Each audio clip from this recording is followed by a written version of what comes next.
بسم اللہ الرحمن الرحیم. ہارون رشید عرض کر رہا ہوں السلام علیکم ورحمۃ اللہ وبرکاتہ. بھائی کل یہ حادثہ ہوا کہ انٹرنیٹ میں کچھ گڑبڑ ہو گئی. بڑی کوشش کی.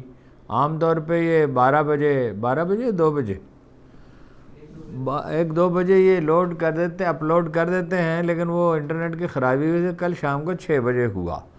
تو یہ تو ہم صبح سویرے ریکارڈ کرتے ہیں، یعنی نماز فجر کے بعد کچھ دیر کے بعد. تو وہ میں اس کی معافی چاہتا ہوں، آپ کو زحمت ہوئی، لیکن یہ دوسروں کو بھیج تو دیا کریں.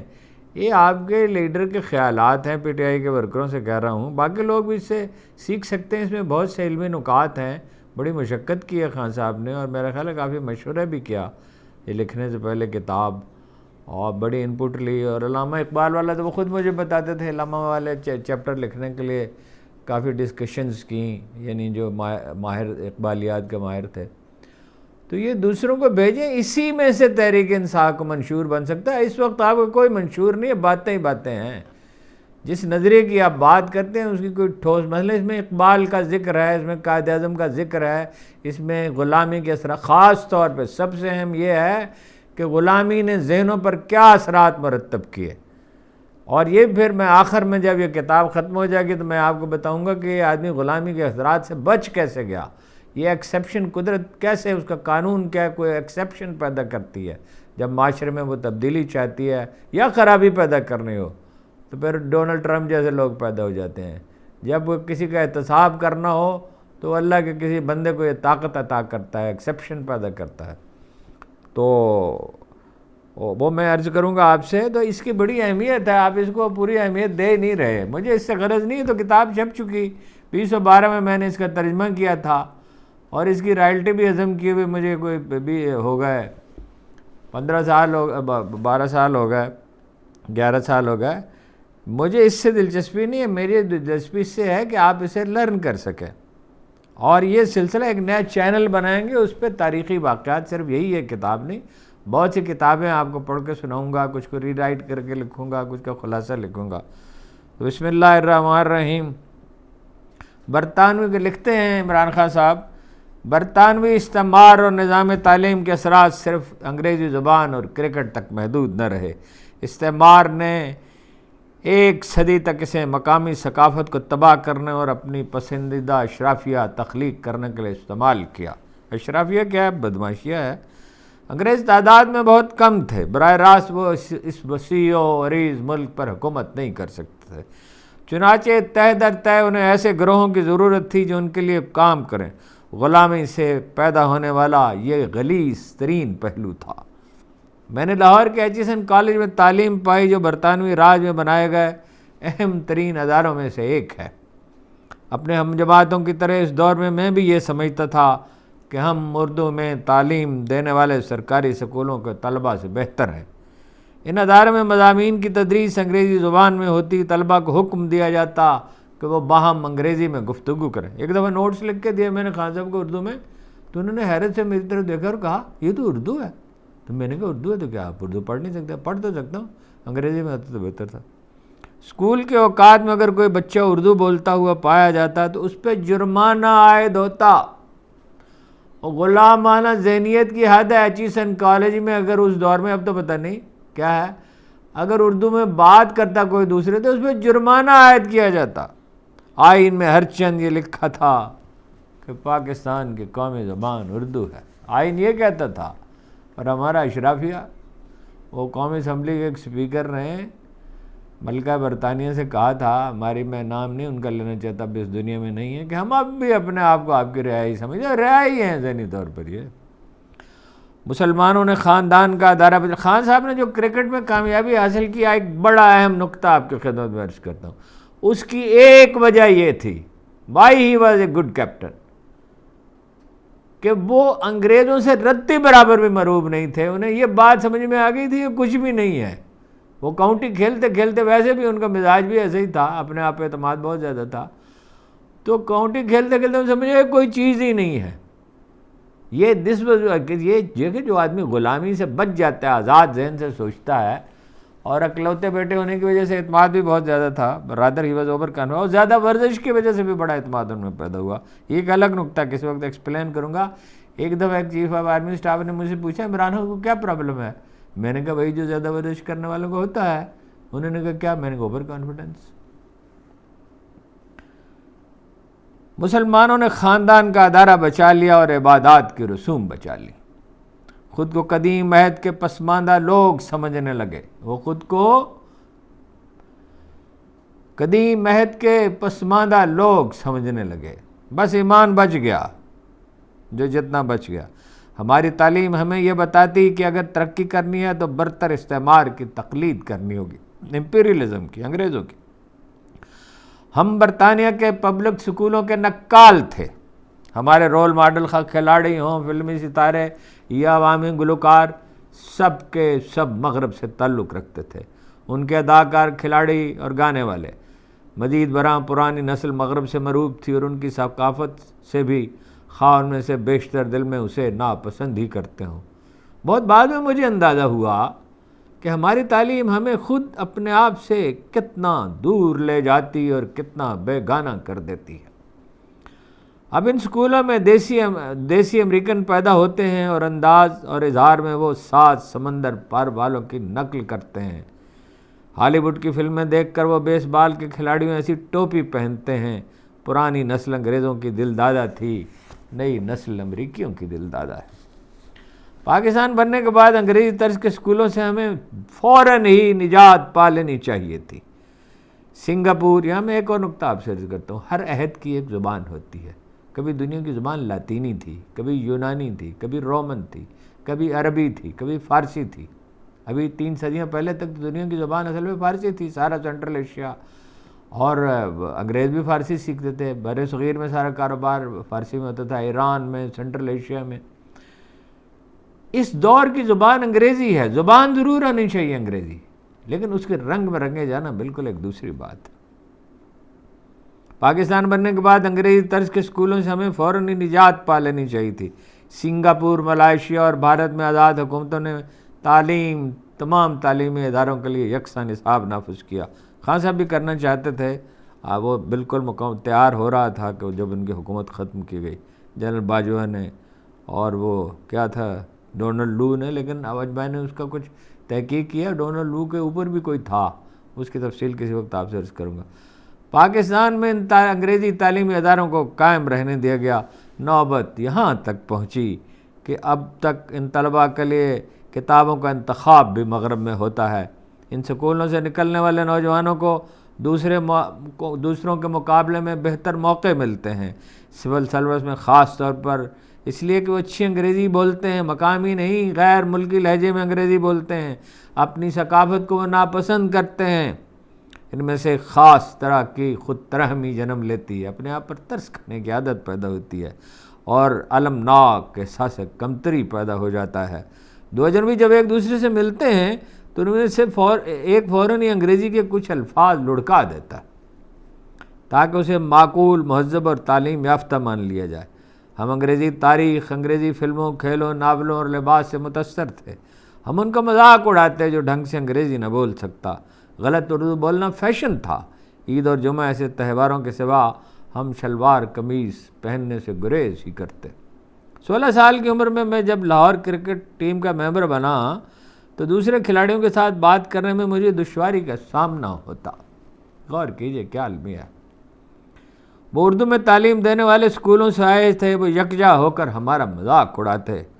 تب میں خود کو اجنبی محسوس کرتا. ہمارے اور ان کے درمیان ایک خلیج حائل تھی، اس سے کہیں زیادہ جو برطانیہ کے عمراء اور عام لوگوں میں ہوتی ہے. ان کے لطیفے، مزاحیہ جملے، پسندیدہ فلمیں. اس کا ایک لطیفہ میں آپ کو بھی سناتا ہوں، اس زمانے کا خان صاحب نے مجھے سنایا تھا. پسندیدہ فلمیں اور دنیا کے بارے میں ان کا نقطہ نظر ان کا نقطہ نظر سب کچھ ہم سے مختلف تھا. جو سڑکوں پہ گلیوں میں کرکٹ کھیلتے ہوئے آئے تھے، تب مجھے احساس ہونے لگا یہ تو 2 الگ طبقات ہیں اور باہم ان کی ناپسندیدگی کیسے خطرناک نتائج جنم دے سکتی ہے. یہ انکشاف بھی ہوا کہ ایچسن میں کھیل کی بہترین سہولتوں کے باوجود ہم انعام بچوں کا مقابلہ نہیں کر سکتے، وہ بہت ہی سخت جان ہیں اور آگے بڑھنے کا جذبہ ان میں کہیں زیادہ ہے۔ ہاکی اور اسکواش کے سب عظیم ستارے بھی اردو سکولوں سے ابھرے اور عالمی افق پر جگمگاتے رہے۔ آپ کو یاد ہے نا جہانگیر خان جب وہ ریٹائر ہوا تو ریڈرز نے لکھا the champion of all champions, کوئی تاریخ میں ایسا کھلاڑی پیدا نہیں ہوا اسکواش کی تاریخ میں، بلکہ کھلاڑیوں میں بھی وہ کہتے تھے کہ اس پائے کو، وہ لطیفہ یہ ہے وہ کھلاڑی کا نام مجھے یاد نہیں رہا، اس کو ٹریننگ کے لیے برطانیہ بھیجا گیا، تو وہ خان صاحب وہ لاہوریوں والی اس سے مزہ کبھی ان میں جاگ اٹھتی ہے، تو وہ مجھے بتا رہے تھے ایک دن، بہت پرانی بات ہے، کہ وہ اس نے ہیٹ پہننا شروع کر دیا۔ وہ اس زمانے میں ننگے سر بھی کھلاڑی کھیلنے کے لیے چلے جایا کرتے تھے، تو وہ تو بعد میں ویسٹ انڈیز نے سارا کلچر ہی بدل دیا اور کرکٹ کی نوعیت ہی بدل گئی، خاص طور پہ ون ڈے کی اور ٹیسٹ کی بھی نوعیت بدل گئی۔ تو انہوں نے کہا کہ وہ ہیٹ پہننے لگا اور انگریزی بولنے لگا اور لوگوں کو ڈانٹتا تھا اور انگریزی میں ڈانٹتا تھا، تو جب وہ گیا تو اس وقت پن ڈراپ سائلنس تھا، اوپنر تھا، نام مجھے یاد نہیں رہا، پرانی بات ہے بہت، تو کہنے لگے اس پن ڈراپ سائلنس میں اس نے کسی کو ڈانٹا تو بہت دور سے آواز آئی، فرض کیجیے اس کا نام الیاس تھا، الیاس نہیں تھا ویسے، فرض کیجیے الیاس، دور سے ایک آواز آئی، او الیاس کمینے، تو انہوں نے کہا کہ سارا جو اسٹیڈیم تھا وہ کہکوں سے دیر تک گونجتا رہا۔ یہ لاہوریوں کا بالکل ایک الگ کلچر ہے، انگریزی بولنے والوں کا الگ کلچر ہے۔ پھر مجھے اندازہ ہوا، انہیں بہت جلد احساس ہو جاتا ہے کہ اگر سماجی مرتبہ بڑھانا ہے تو مغربی رکھ رکھاؤ کے انداز سیکھنا ہی پڑیں گے، لہذا کرکٹ کے کھلاڑیوں کی اکثریت ملبوسات کی خریداری میں بہت گہری دلچسپی کا مظاہرہ کرنے لگتی، انہیں انگریزی سیکھنے کی خواہش ہوتی ہے، اور وہ بھی ایسی کہ لہجہ بھی انگریزوں جیسا ہو۔ کچھ ایسے کرکٹر بھی تھے جنہوں نے محض اس لیے شراب پینا شروع کر دی کہ اہل مغرب کو پسند ہے اور اشرافیہ کے معمولات میں شامل ہے۔ قومی لباس بھی ایک ثقافتی پہچان ہوتا ہے جسے نوباتی دور نے برباد کر کے رکھ دیا۔ اپنے لڑکپن میں مجھے یاد ہے کہ میرے چچا نے میرے ایک کزن کو شلوار قمیض پہنے دیکھا تو کہا، اوئے تم نے یہ کیا نوکروں والے کپڑے پہن رکھے ہیں؟ ایک مرتبہ اپنی والدہ کی ایک سہیلی کو میں نے کہتے سنا، لگتا ہے فلاں کے پاس اچانک بہت دولت آ گئی ہے کیونکہ اس نے مغربی لباس پہننا شروع کر دیا ہے۔ 10 سال گزر جانے کے بعد 1988 میں جب کراکرم میں چند مغربی شمالی علاقے میں یعنی اس کی ہائٹس پہ چند مغربی دوستوں کے ساتھ کوہ نوردی میں مشغول تھا تو مجھے خیال آیا کہ اپنے لباس سے میں بھی غیر ملکی ہی نظر آتا ہوں۔ جینز کی لباس پہنتے تھے اس وقت، پتلون، مقامی لوگ پاکستانی لباس پہنتے تھے۔ اچانک یہ خیال بجلی کی طرح میرے ذہن میں لپکا۔ اب یاد کیجئے ان دنوں کو جب انہوں نے چھوڑ دیا وہ اور قمیض شلوار پہننی شروع کی۔ ڈونلڈ ٹرمپ سے بھی قمیض شلوار میں ملے، پیوٹن سے بھی، شادی میں بھی قمیض شلوار ہی پہن رہے۔ اچانک یہ خیال بجلی کی طرح ذہن میں لپکا، ایک میں ہوں، قومی ہیرو مانا جاتا ہوں، مجھے رول ماڈل سمجھا جاتا ہے، جہاں چلا جاؤں ہزاروں لوگ جمع ہو جاتے ہیں، پھر بھی یہ میرا لباس غیر ملکیوں جیسا کیوں ہے؟ کئی برس بعد جب میں پہلی مرتبہ وزیرستان گیا تو اس وقت بھی مجھے شرمندگی اٹھانا پڑی۔ قبائلی یہ جانتے ہوئے بھی کہ پشتو مجھے نہیں آتے، پشتو ہی میں بات کرنے پر مصر رہے۔ صرف قبائلی علاقوں ہی کا یہ خاصہ ہے کہ وہاں کے لوگ اپنی ثقافت پہ اصرار کریں۔ وہ اس فخر سے سرشار رہنے والے لوگ ہیں کہ وہ ناقابل شکست ہیں، کوئی انہیں تسخیر نہیں کر سکا۔ انہیں کسی کی ثقافت سے کچھ بھی مستعار لینے کی ضرورت نہیں۔ استعمار تب فتح یاب ہوتا ہے جب غالب آنے والے احساس برتری اور مغلوب احساس کمتری کا شکار ہو جائیں۔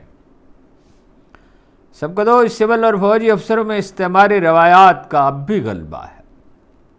اجنبی سرزمینوں کے فرزند ان اداروں کے معمار تھے۔ پاک فوج کے ایک لیفٹیننٹ جنرل نے مجھ سے کہا، عمران تم شلوار قمیض پہننے پر اس قدر مصر کیوں رہتے ہو جبکہ سوٹ میں تم جچتے بہت ہو؟ ان میں سے بہت سے لوگ شلوار قمیض ہی پسند کریں گے، خاص طور پر موسم گرما کی حدت میں، مگر وہ اعتماد سے محروم لوگ۔ 1990 کے عشرے میں شوکت خانم ہسپتال میں میرا ایک دفتر تھا جہاں میں مارکیٹنگ ٹیم کی کارکردگی کا جائزہ لیا کرتا۔ میں نے دیکھا کہ عطیات دینے والے اکثر تاجر ہوتے اور شلوار قمیض پہنتے۔ ہم نے فیصلہ کیا کہ ہماری مارکیٹنگ ٹیم بھی ان کی پیروی کرے گی۔ ٹیم کے ایک ممبر نے کچھ عرصے بعد تقاضا کیا کہ اسے پرانے انداز کی طرف لوٹ جانے کی اجازت دی جائے، یعنی پتلون پہننے کی اجازت دی جائے۔ اس کا کہنا یہ تھا کہ اب تاجر اور دوسرے لوگ اس کا ویسا احترام نہیں کرتے۔ یہ بھی کہا کہ جب وہ بڑے دفتروں میں جاتا ہے تو اس قدر اعتماد محسوس نہیں کرتا۔ مشرف کے دور میں یہ رجحان اور بھی بڑھ گیا۔ اس نے مغرب نوازی کو بہت فروغ دیا۔ اب سندھ اور پنجاب کے سیاستدان بھی اس کی تقلید پر مجبور نظر آئے۔ بہت سے امیدوار پوسٹروں پر چھپنے والی اپنی تصویر کوٹ اور نیکٹائی کے ساتھ بنواتے ہیں۔ ان کا خیال ہے کہ اس طرح ووٹر انہیں زیادہ اہمیت دیں گے۔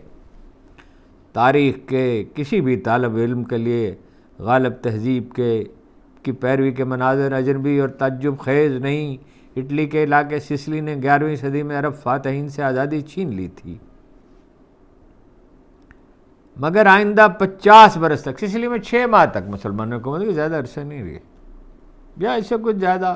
وہ رکن الدین اس کا دور تھا، خیر الدین باربروسا کا، اور سلیمان دی میگنیفیشنٹ تھا۔ امیر البحر جو ہے وہ خیر الدین باربروسا تھا۔ اٹلی کے علاقے سسلی نے 11ویں صدی میں عرب فاتحین سے آزادی چھین لی تھی، مگر آئندہ 50 برس تک، ارے نہیں، یہ ترکوں کی نہیں، عربوں نے فتح کیا تھا علاقہ، مگر آئندہ 50 برس تک اس جزیرے میں عدالتوں کی زبان عربی ہی رہی۔ پاکستان میں انگریزی بولنے والے اشرافیہ ہمارے مذہب اور تہذیب سے ہمیں بہت دور لے گئی۔ ہر چند کسی نے عیسائیت قبول کرنے پر آمادگی ظاہر نہ کی، لیکن مغرب سے مسحور ہونے کا نتیجہ یہ ضرور نکلا کہ اسلام ایک قدامت پسندانہ مذہب خیال کیا جانے لگا، اپنے تمدن کی طرح۔ آخر وہ جو اکثریت میں تھے وہ مذہبی تھے تو مفلس بھی۔ کالج اور یونیورسٹی میں اگر کوئی طالب علم نماز پڑھتا نظر آتا یا داڑھی رکھ لیتا تو اسے مولوی کہا جاتا۔ ہمارا گاؤں تھا جس میں پیدا ہوا، تو اس کے جو نمبردار تھے انہیں ملا جی کہتے تھے، کوئی ان کا نام ہی نہیں جانتا تھا۔ مجھے بڑی تحقیق کرنی پڑی ان کا نام معلوم کرنے کے لیے بعد میں۔ نہایت اعلیٰ آدمی، بہت بڑے کھلاڑی، نیشنل والی بال اس زمانے میں بہت کھیلے تھے، اس کی ٹیم کے ممبر تھے، کالج میں پڑھتے تھے، داڑھی رکھ لی، نماز پڑھتے تھے، بس یہ، ویسے ماڈرن آدمی تھے، تو لوگوں نے ملا جی کہنا شروع کر دی، اور آخری وقت اب بھی انہیں ملا جی کہا جاتا ہے، فوت ہونے کے بعد بھی۔ مغربی تعلیم میں سائنس پڑھانے پر زور بہت تھا۔ کہا جاتا کہ ہر وہ چیز اور عقیدہ جو دکھا کر ثابت نہیں کیا جا سکتا در حقیقت اپنا وجود ہی نہیں رکھتا۔ یہ نظریہ مذہب سے متصادم ہے جو غیب پر ایمان لانے کا مطالبہ کرتا ہے۔ مزید برآں 1960 کے عشرے میں نئی نسل نے پرانی نسل کے خلاف بغاوت کر دی تھی اور اس کے نتیجے میں مذہب سے دور ہوتی گئی۔ ہم بھی اسی نسل کا حصہ تھے۔ اسکول کی تعلیم مکمل کرنے کے بعد بھی جمعہ اور عید کی نمازیں پڑھنے میں اپنے والد کے ساتھ جایا کرتا۔ میرا اور میرے دوستوں کا حال مگر یہ تھا کہ اللہ کا وجود ہمارے لیے مسجد کی 4 دیواری تک محدود تھا۔ ہم انگریزی فلمیں دیکھنے والے اس بات پر ایمان لا چکے تھے کہ مغرب بہرحال بالاتر ہے اور اصل اہمیت ٹیکنالوجی کو حاصل ہے۔ اگر اپنے مذہب اور تمدن کا ہمیں بہتر علم ہوتا تو شاید ہم اس طرح للچا کر مغرب کی طرف نہ دیکھتے، اس طرح جھک کر اس کی طرف مائل نہ ہوتے۔ مسئلہ یہ بھی تھا کہ ہمارے علماء مغربی یلغار کا مقابلہ نہ کر سکے، مغربی تہذیب سے وہ ناآشنا تھے، ہماری زبان میں ہم سے بات نہ کر سکتے تھے، ہمیں سمجھا نہ سکتے تھے۔ ثقافتی خلیج نے جو ہمارے اور ان کے درمیان دکھائی نہ دینے والی دیوار کی طرح تھی، مگر مضبوط بہت تھی، ہمیں اس انداز فکر کی طرف راغب کیا کہ اسلام عہد قدیم کا مذہب ہے۔ مجھے وہ طالب علم اب بھی یاد ہے جو ان مولوی صاحبان کا مذاق اڑایا کرتے جن کی انگریزی ناقص تھی۔ دیکھیے، دوسری تہذیب سے مروب ہونے کا نتیجہ کیا نکلتا ہے؟ احساس کمتری. احساس کمتری کا مطلب اپنے آپ پہ ترس آنے لگتا ہے, اپنے آپ کو آدمی حقیر سمجھنے لگتا ہے, اور جو آدمی اپنے آپ کو حقیر سمجھے گا وہ دنیا میں کچھ بھی نہیں کر سکتا. جو اقبال ساری عمر ہمیں بتاتے رہے کہ بہت سے ان کے اشعار ہیں ذہن میں ابھر تو رہے ہیں اس وقت, تو ساری عمر وہ بتاتے رہے جیسے زیبا کہیں آزاد, بھروسہ کر نہیں سکتے غلاموں کی بصیرت پر, جسے زیبا کہیں آزاد بندے ہے وہی زیبا. جب ذہن آزاد ہوتا ہے تو اس میں بلند خیالات ابھرتے ہیں, اعتماد پیدا ہوتا ہے. پھر صرف ترقی کی راہ نہیں کھلتی, ترقی تو ایک ثانوی چیز ہے, آدمی مہذب ہوتا ہے اور اس کی زندگی میں شادمانی پیدا ہوتی ہے. جب تک آپ مروب ہیں, مغربی تہذیب تو الگ رہی ہے, اگر آپ کسی ادارے میں ملازم ہیں اور اس کے سربراہ سے مروب ہیں تو آپ کی صلاحیت بروئے کار ہی نہیں آ سکتی. اگر آزادی کے ساتھ ڈسپلن بھی ضروری ہوتا ہے. تو آج میں نے یہی مختصر, چونکہ اس میں تبصرہ بھی کچھ شامل ہو گیا, تو آج اتنا ہی. انشاءاللہ یہ جلدی آپ دیکھ لیں گے, 1:30-2 بجے تک تو ضروری دیکھ لیں گے, شاید اس سے پہلے. تو آپ کا بہت بہت شکریہ.